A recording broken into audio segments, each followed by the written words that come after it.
Hemos llegado al momento de las conclusiones después de haber estudiado un poco el contexto de la Revolución Rusa o las dos revoluciones rusas de 1917, de haber estudiado algunos precedentes de la Primera Guerra Mundial y en la segunda parte de hablar de la pérdida de Panamá, tres interpretaciones diferentes de la pérdida de Panamá, la interpretación de Diana Uribe, de Antonio Caballero y del periódico conservador El Colombiano, y aprovechar también esta pérdida de Panamá para hablar de algunas consecuencias después de la presidencia de Marroquín, la presidencia agridulce del general Rafael Reyes, que al principio fue más o menos buena, pero que luego se dañó, se volvió dictadura, y una de las mejores presidencias de Colombia, la del antioqueño Carlos R. Restrepo,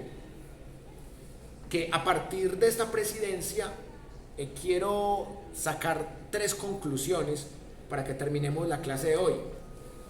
La primera conclusión: Carlos R. Restrepo creó una tercera vía en Colombia que realmente no existía, porque si ustedes repasan, inicialmente era Santander contra Bolívar, después en la Guerra de los Supremos los seguidores de Santander contra los seguidores de Bolívar, después en 1854 Gólgotas contra draconianos, siendo los Gólgotas defensores del libre comercio y los draconianos defensores del proteccionismo estatal de la economía. Luego las pugnas entre centralistas y federalistas, por un lado, también las pugnas entre católicos conservadores y liberales radicales, la separación entre liberales, entre moderados y radicales, luego la separación entre conservadores, entre históricos y nacionalistas, después un presidente que tiene en cuenta a liberales, pero que termina montando una dictadura y que quería tener gobiernos de 10 años con reelecciones para gobernar 20 años, inspirado en el dictador mexicano Porfirio Díaz. Entonces, después de tantos altibajos, se recupera en Colombia tres cosas muy importantes. Uno, la libertad de prensa. Con Carlos R. Restrepo se recupera la libertad de prensa. Dos, con la reforma constitucional de 1910 se logra abolir la pena de muerte que se había legalizado en 1886 en la carta más retardataria y más conservadora de la historia de Colombia, que es la de Rafael Núñez, producto de una guerra civil también. Y tres, se empieza a considerar que existe una tercera vía, más allá del radicalismo conservador católico, más allá del radicalismo liberal, que también tenía sus excesos. Y esa tercera vía se llama la vía republicana, que el republicanismo era una doctrina en donde había que superar los odios entre conservadores y liberales, había que superar los odios regionalistas entre federalistas y centralistas, y había que superar los odios contra otros cultos que no fueran católicos, los odios contra protestantes, los odios contra ateos. Por eso Carlos R. Restrepo fue un protoprogresista. Incluso si por él fuera, le hubiera dado voto a la mujer desde 1910, pero tampoco hacía milagros. Y ya cuando se unió con María Cano, lucharon por el voto de la mujer, con Betsabé Espinal. Pero como todavía había una hegemonía conservadora y católica, era muy difícil darle la ciudadanía a la mujer, porque la mujer no tenía derecho a la educación, no tenía derecho ni siquiera a ser bachiller, imagínense, que mucho menos tenía derecho a ser profesional, mucho menos tenía derecho a votar. Y en Colombia pasa algo muy gracioso. En Colombia las mujeres logran primero el derecho a la educación que el derecho político al voto. Hay otros países donde es al revés. donde logran primero el derecho al voto y después el derecho a la educación. Entonces, a pesar de que el gobierno de Carlos R. Restrepo era muy progresista, no logra darle a la mujer el derecho a la educación.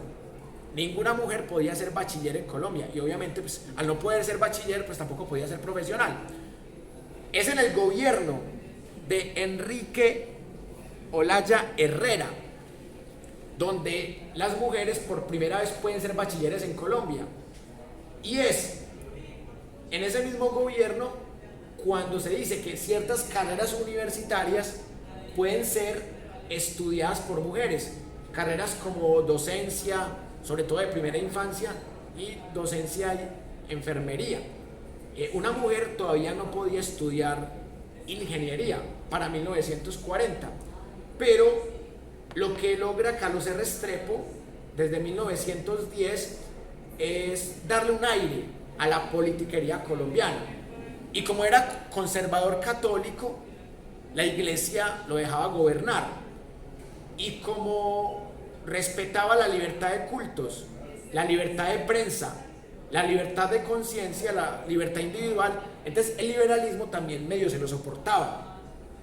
Entonces, por eso Carlos R. Restrepo queda como uno de los mejores presidentes de Colombia. Pero ¿qué pasa?